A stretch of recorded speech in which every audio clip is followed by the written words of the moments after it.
Hello student, I am Prince your science teacher. आज हम लोग अपने साइंस सब्जेक्ट के टॉपिक से हट के थोड़ा दूसरे टॉपिक पे बात करेंगे। हमारे सोसाइटी में हम देख रहे हैं ये ओबेसी का जो है बहुत ही बड़ा मामला चल रहा है। ओबेसिटी यानी कि मोटापा। ठीक है। हमारे परिवार में आप देखते होंगे कि बहुत लोग मोटापे की वजह से बहुत सारी परेशानियां झेलते हैं। तो आइए हम देखते हैं कि हम कैसे, क्या होता है ये, इससे क्या क्या परेशानियां होती हैं, इस बारे में हमें जानना है।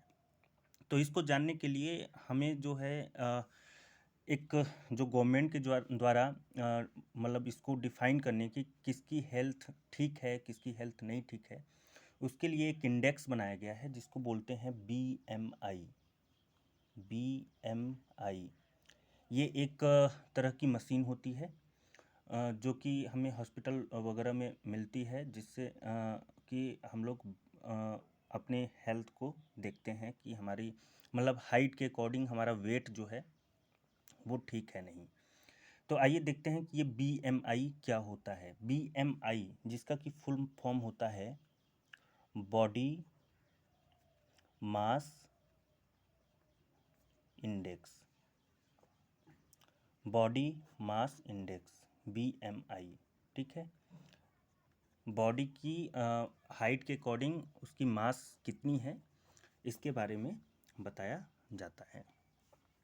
BMI को कैलकुलेट करने के लिए जो होता है, मतलब कि अगर हमें अपना BMI पता है तो इससे हम ये पता कर सकते हैं कि हमारा जो वेट है वो करेक्ट है या अंडर वेट है या फिर ओवर वेट है या फिर ओबीसी यानी कि मोटापा बहुत ज़्यादा हो गया है। इस चीज़ का हमें BMI के थ्रू पता चलता है। तो आइए देखते हैं जो BMI है वो हमारे बॉडी की फैट को डायरेक्टली जो है वो मेजर नहीं करता है। इसको मेजर करने का क्या तरीका होता है, हम ये बात करते हैं। ठीक है। तो देखिए BMI को मेजर करने का तरीका ये है कि अगर हम अपने बॉडी मास को, जो कि केजी में, यानी कि हमारा मास, हमारे बॉडी का मास कितना है केजी में, कि हम कितने किलो, वजन कितना है हमारा, हम कितने किलोग्राम के हैं, और हमारी हाइट क्या है, हम अपने मास को अपनी हाइट के स्क्वायर से, अपनी हाइट के स्क्वायर से डिवाइड कर देंगे तो वहाँ पे हो जाएगा हमें BMI पता चल जाएगा। आइए हम देखते हैं फार्मूला BMI को कैलकुलेट करने का। तो BMI को कैलकुलेट करना है तो इसका फार्मूला हो जाता है क्या, मास, जो कि किस में होगा, किलोग्राम में होगा, और अपान में हाइट, हाइट जो कि होगी किस में, मीटर में होगी, और हमें क्या करना है, उसका स्क्वायर करना है। हाइट का हमें क्या करना है, स्क्वायर करना है। ठीक है। इससे हम डिवाइड कर देंगे तो ये हमारा आ जाएगा BMI, हमें पता चल जाएगा। इसकी जो यूनिट होती है BMI की, वो हो जाती है किलोग्राम पर मीटर स्क्वायर। ये हो जाती है BMI की यूनिट। इससे हमें पता चलेगा, अगर हम ये BMI निकाल लेते हैं तो इससे हमें पता चलेगा कि हमारी बॉडी जो है वो का वेट जो है वो करेक्ट है, अंडर वेट है, ओवर वेट है, या हम ओबीसी के शिकार, मतलब कि ओबेसिटी यानी कि मोटापे के हम शिकार हो रहे हैं। ये चीज़ हमें पता चलेगी। आइए हम सीखते हैं कि कैसे कैलकुलेट होगा। तो सबसे पहले हम ये जान लेते हैं कि ये BMI कितना आएगा तो हम करेक्ट वेट में होंगे, कितना आएगा तो हम अंडर वेट में होंगे, और कितना आएगा तो हमारा वेट नॉर्मल होगा, और किस तरह से क्या होगा। तो आइए हम देखते हैं क्या होता है पहले, फिर उसके बाद हम कैलकुलेट करना सीखेंगे।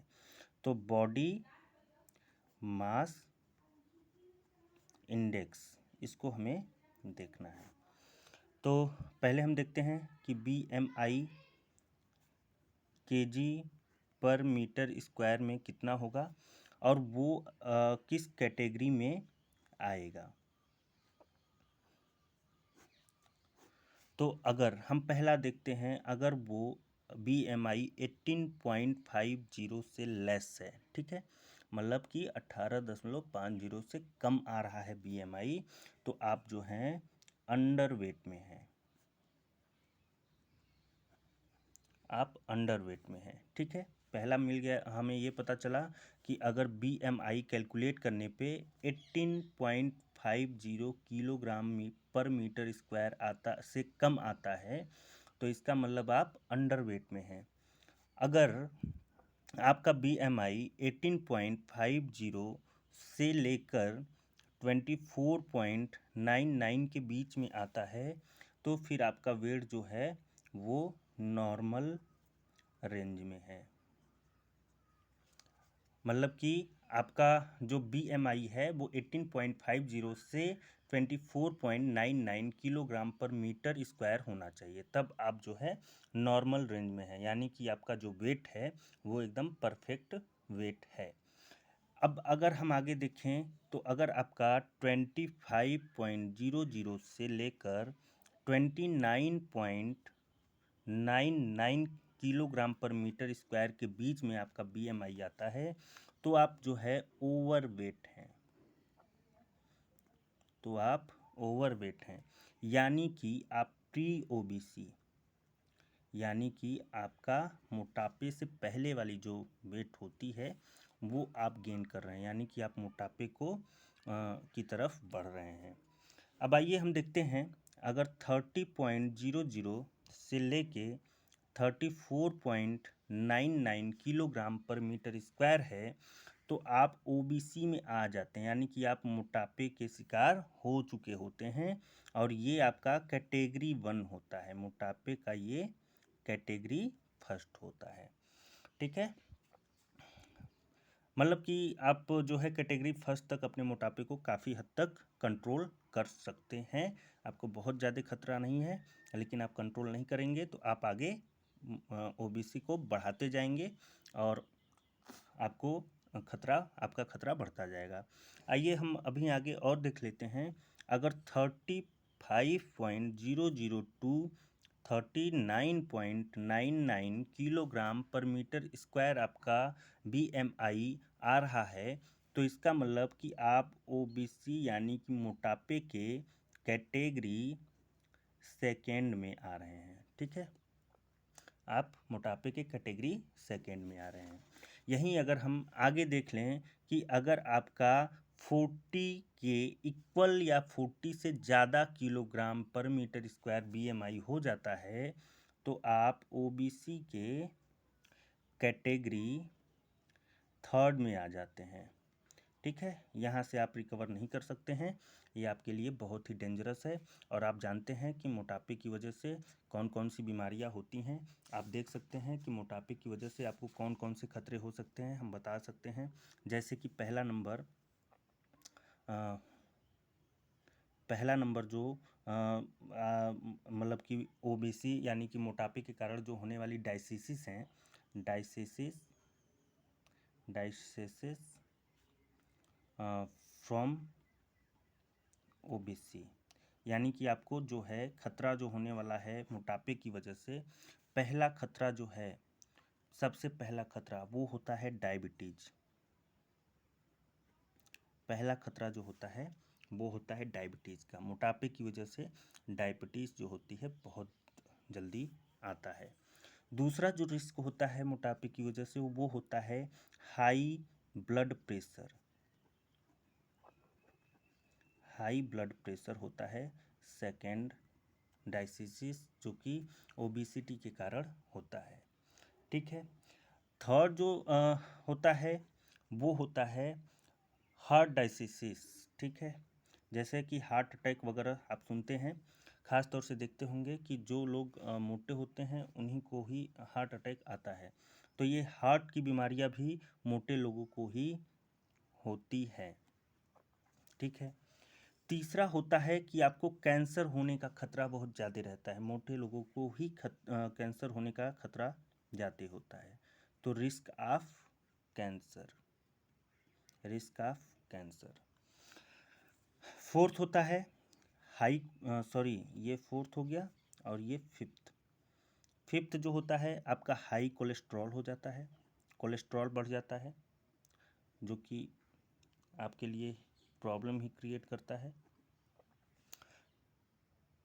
तो इस तरह से हमने कुछ बीमारियों के बारे में बताया जो कि ओबेसिटी के कारण बहुत ही ज़्यादा रिस्की होता है, और भी बहुत सारी बीमारियां होती हैं। तो इसका मतलब कि आपको अपना और अपने परिवार में जो भी लोग इसके शिकार हो रहे हैं उनसे आपको अवॉइड करना सीखना है। कैसे करना है हम उसका तरीका भी बताएंगे, बट पहले आप ये जान लिए कि बीएमआई क्या होता है। बीएमआई होता है बॉडी मास इंडेक्स, ठीक है, जो कि मतलब कि हमें बताता है कि हमारी हाइट के हिसाब से हमारा वेट करेक्ट है कि नहीं है।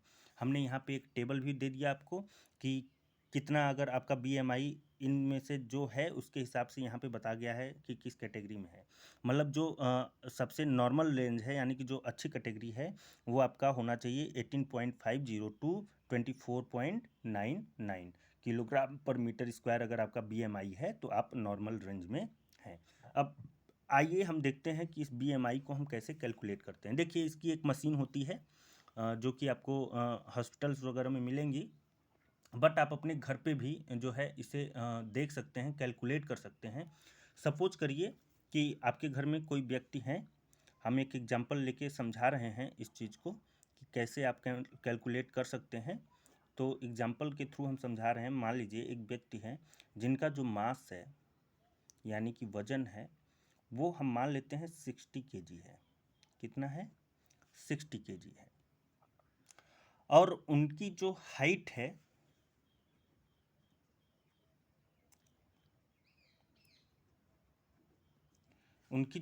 है वो हम मान लेते हैं कि वो है 160 सेंटीमीटर, 160 सेंटीमीटर। बट हमने यहाँ पे देखा कि हाइट जो है वो किस में है? मीटर में। हाइट हमें किस में लेनी है? मीटर में। तो हम इस 160 सेंटीमीटर को अगर मीटर में हम कन्वर्ट करते हैं तो ये आएगा 1.6। 100 से डिवाइड करेंगे 1.6 मीटर ये आएगा, ठीक है। तो यहाँ पे हम फार्मूले का यूज कर लें, 1.6 मीटर आया है हमारा हाइट। तो अगर हम फार्मूले का यूज कर लें तो बी एम आई क्या हो जाएगा?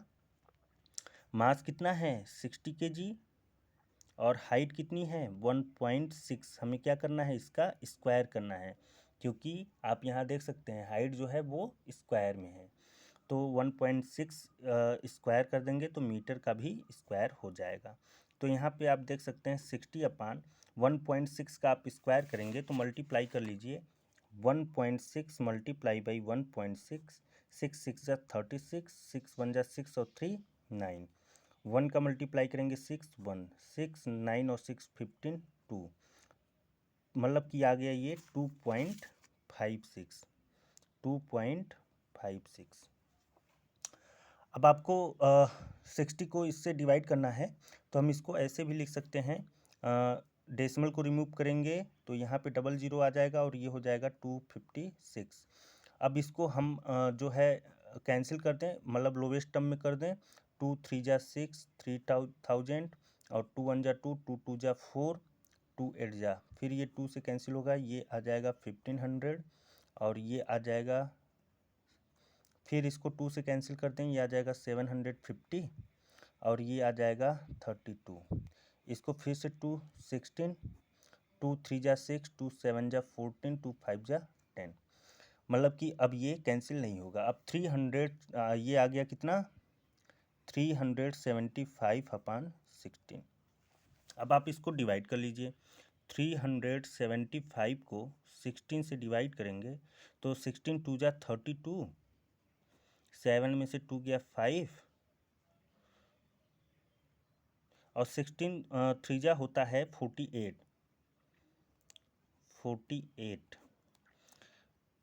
7 और ये कैंसिल हो गया। डेसिमल लगाएंगे, 0 आएगा। फिर 16 4 जा 64, मतलब कि ये आया हमारा कितना? 23.4 किलोग्राम पर मीटर स्क्वायर। मतलब BMI कितना आ गया? अगर उस आदमी की, उस इंसान की जिसकी जिसकी मास जो है वो 60 किलोग्राम है और हाइट जो है 1.6 मीटर है, तो उसका BMI जो आया है वो आया है 23.4 किलोग्राम पर मीटर स्क्वायर।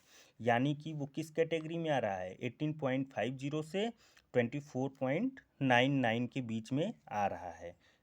मतलब कि वो नॉर्मल रेंज में है। ठीक है, आप यहाँ पे देख सकते हैं ये नॉर्मल रेंज में आ रहा है। ठीक, तो मतलब कि जिस आदमी की आपके परिवार में इस तरह से 18.50 और 24.99 के बीच में BMI आ रहा है, इसका मतलब कि वो नॉर्मल रेंज में है। ठीक है, तो इस तरह से आप कैलकुलेट कर सकते हैं। आप अपने घरों में जो भी खास तौर से जो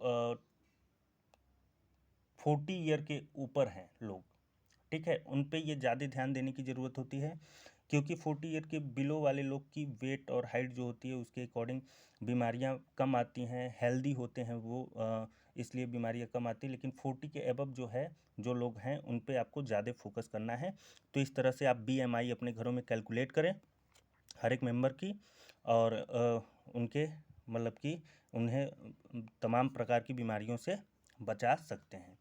आइए अब हम एक और बात कर लेते हैं। जैसे कि जापान है, ठीक है, वहाँ पे एक लॉ बना गया, मेटाबो लॉ। मेटाबो लॉ, जापान में एक लॉ बनाया गया जिसको कि नाम दिया गया मेटाबो लॉ।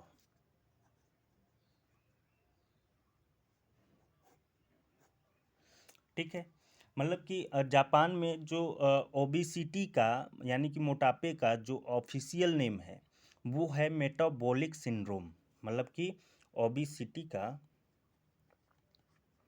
ऑफिशियल नेम जो है जापान में, कहाँ पे, जापान में, वो है मेटाबॉलिक सिंड्रोम। मेटाबॉलिक सिंड्रोम, और ये एक लॉ है जो कि मेटाबो लॉ के नाम से जाना जाता है। इसकी मतलब कि मेटाबॉलिक सिंड्रोम यानी कि ओबेसिटी को कंट्रोल करने के लिए एक लॉ बनाया गया जापान में, जिसको कि मेटाबो लॉ के नाम से जाना जाता है। मेटाबो लॉ के नाम से जाना जाता है। इसमें क्या है कि इस लॉ के अकॉर्डिंग बस ज़रूरत होती है वेस्ट की मेजरमेंट की रिक्वायरमेंट होती है। ठीक है, और ये जो मेटाबो लॉ है वो बनाया गया 40 टू 75 ईयर्स के बीच में, यानी कि 40 साल से 75 ईयर्स के बीच में जो पीपल हैं उनके लिए ये लॉ बनाया गया। ठीक है, और इसमें क्या किया गया, वेस्ट की मेजरमेंट के लिए गई, वेस्ट की मेजरमेंट, वेस्ट मीन्स होता है कमर। ठीक है, वेस्ट की मेजरमेंट के अकॉर्डिंग मोटापे को जो है कैलकुलेट किया गया। इसमें क्या है कि अगर वेस्ट जो है, मेल की बात करें, मेल के लिए वेस्ट की मेजरमेंट अगर 33.5 इंच, इंच की बात हो रही है, 33.5 इंच से ज़्यादा है, ठीक है, अगर इससे ज़्यादा है तो फिर वो ओबेसिटी के कैटेगरी में आता है, तो वो ओबेसिटी के कैटेगरी में आता है। मतलब कि जो वेस्ट की साइज है मेल के लिए 33.5 इंच से कम होना चाहिए या इसके इक्वल होना चाहिए, इससे ज़्यादा नहीं होना चाहिए। अगर इससे ज़्यादा होता है तो इसका मतलब कि वो ओबेसिटी का शिकार हो रहा है। और यहीं पे अगर हम बात कर लें फीमेल की, फीमेल की बात कर लें, तो अगर उनकी वेट जो है 30 मतलब सॉरी वेस्ट जो है 35.5 इंच से ज़्यादा हो रहा है, तो इसका मतलब कि वो ओबेसिटी का शिकार हो रही हैं। ठीक है, तो वेस्ट के अकॉर्डिंग भी आप लोग चेक कर सकते हैं कि किस तरह से ओबेसिटी का कौन शिकार है, मेल या फीमेल में। ठीक है, तो ये हो गया क्या, कैलकुलेट करने को, कि आप ये समझ सकते हैं कि आपकी जो वेट है आपके हाइट के हिसाब से, BMI के थ्रू आप ये समझ सकते हैं कि आपकी जो वेट है आपके हाइट के हिसाब से वो करेक्ट है या फिर मतलब कि बढ़ रही है या कम हो रही है। इससे आप कैलकुलेट कर सकते हैं, और आप अपने डाइट को मेंटेन करके ओबेसिटी को बढ़ा भी सकते हैं और कम भी कर सकते हैं। ओबेसिटी को बढ़ाने के लिए तो आप जानते हैं, आप जितने भी फैटी यूज करेंगे आप मोटे होते जाएंगे। आइए हम देखते हैं कि हम ओबेसिटी को कम कैसे कर सकते हैं, क्या तरीका है उसका उसे कम करने का, ओबेसिटी को। ठीक है, तो उसको कम करने के लिए सबसे पहले तो आप जो जंक फूड यूज करते हैं, जंक फूड मतलब समझते हैं फास्ट फूड। ठीक है, जंक फूड या फास्ट फूड जो होता है उसका यूज आपको जो है कम करना पड़ेगा। फास्ट फूड मतलब जैसे आप लोग पिज्ज़ा, बर्गर, ये सब तो मत ही खाइए, क्योंकि ये जो है ओबेसिटी का के लिए बहुत ही मतलब कारण बनता है ओबेसिटी का। और जिससे कि और आप ऑयली चीज़ों को कम यूज़ करिए। ठीक है, आप देख सकते हैं यहाँ पे मैं आप लोग को एक बुक है मेरे पास जिसमें मैं दिखा रहा हूँ आप लोग को कि I keep my self healthy, आप कैसे अपने आप को हेल्दी रख सकते हैं। ठीक है, सबसे पहला चीज़ हैविंग प्रोटीन, आपको ज़्यादा से ज़्यादा मात्रा में क्या लेना है, प्रोटीन लेना है। ठीक है, प्रोटीन आप जितना ज़्यादा लेंगे आपके लिए उतना ही बेहतर होगा। और आप जानते हैं कि हमें प्रोटीन किन किन चीज़ों में मिलता है, ख़ास तौर से मिल्क, पल्सेस। ठीक है, इन सब में हमें प्रोटीन बहुत मिलता है, तो आप प्रोटीन का ज़्यादा से ज़्यादा यूज करें। डूइंग एक्सरसाइज रेगुलरली, आप एक्सरसाइज डेली करें, रेगुलर करें, ये आपके लिए अच्छी बात है। Taking fibre rich food like oats, barley, ragi, bajra. ठीक है, आप उन फूड्स को ज़्यादा लें जिनमें फाइबर मिलता है। ठीक है, ख़ास तौर से फाइबर अगर आपको पाना है तो आप जो है सैलेड वगैरह का यूज़ ज़्यादा करें, जैसे कि खीरा हो गया, ककड़ी हो गई, इन सब का यूज ज़्यादा करें। ठीक है, तो यही चीज़ यहाँ पे बताया गया है, बाजरा वगैरह में भी फाइबर ज़्यादा मिलता है। तो आप अपने आप को हेल्दी रखने के लिए आप इन सब का मतलब कि उन चीज़ों का यूज़ करें जो फाइबर ज़्यादा हो। नेक्स्ट है रिड्यूसिंग कंजप्शन ऑफ फास्ट और जंक फूड। ठीक है, आप मतलब कि जो फास्ट फूड या जंक फूड आप खाते हैं, जैसे कि कोल्ड ड्रिंक हो गया, बर्गर हो गया, पिज्ज़ा हो गया, इन सब चीज़ों का आप यूज़ करना कम करें, कम से कम इन सब का यूज करें। Eating timely meals at regular intervals, आप जो खाना खाते हैं वो आप टाइम टू टाइम खाएं। ठीक है, और एक जो आपका इंटरवल बना है कि हमें इतने टाइम के बाद खाना खाना है, उस टाइम पे आप रेगुलर उसको खाएं। Including green, orange and yellow fruit and vegetable, आप जो है अपने डाइट में यानी कि खाने में ग्रीन सब्जियां मतलब हरी सब्जियां, ऑरेंज वगैरह और येलो सब्जियां। ठीक है, पीली सब्जियां, हरी सब्जियां और जो ऑरेंज कलर की सब्जियां आती हैं जैसे कि संतरे वगैरह हो गए, फल हो गया, ये सब आपको अपने खाने में, अपने डाइट में यूज करना है। Including adequate amount of calcium in diet, आप डॉक्टर के संपर्क में जाएं और अपने डॉक्टर के द्वारा मतलब सजेस्ट लें कि आपको कितने कैल्शियम चाहिए, आपकी बॉडी को कितनी कैल्शियम की ज़रूरत है, कितनी प्रोटीन की ज़रूरत है, ये सब आप उनसे डिस्कस करें और उस मात्रा में वहाँ पे कैल्शियम को अपने डाइट में शामिल करें। टेकिंग फाइबर रिच डाइट, ठीक है, हमने यहाँ पे बात करी फाइबर हमें चाहिए। ठीक है, तो वही चीज़ यहाँ पर भी है, फाइबर रिच डाइट आपको लेना है। हमने बताया कि आपको जो है फाइबर जो है सैलेड वगैरह में पर्याप्त मात्रा में मिलती हैं। ठीक है, खास तौर से खीरा वगैरह में। ठीक है, अब नेक्स्ट जो है टेकिंग हर्बल टी, जो हर्बल टी आती है मतलब कि चाय का भी आप यूज कर सकते हैं, बहुत ज़्यादा मत करिएगा क्योंकि बहुत ज़्यादा चाय का यूज करने से भी प्रॉब्लम आती है। नेवर स्किप ब्रेकफास्ट, ब्रेकफास्ट यानी कि जो सुबह का नाश्ता होता है उसे आप कभी भी छोड़िए मत, स्किप मत करिए। ऑप्टिंग हेल्दी फैट, आपको फैट भी लेना ज़रूरी है लेकिन हेल्दी फैट लीजिए आप। रिड्यूसिंग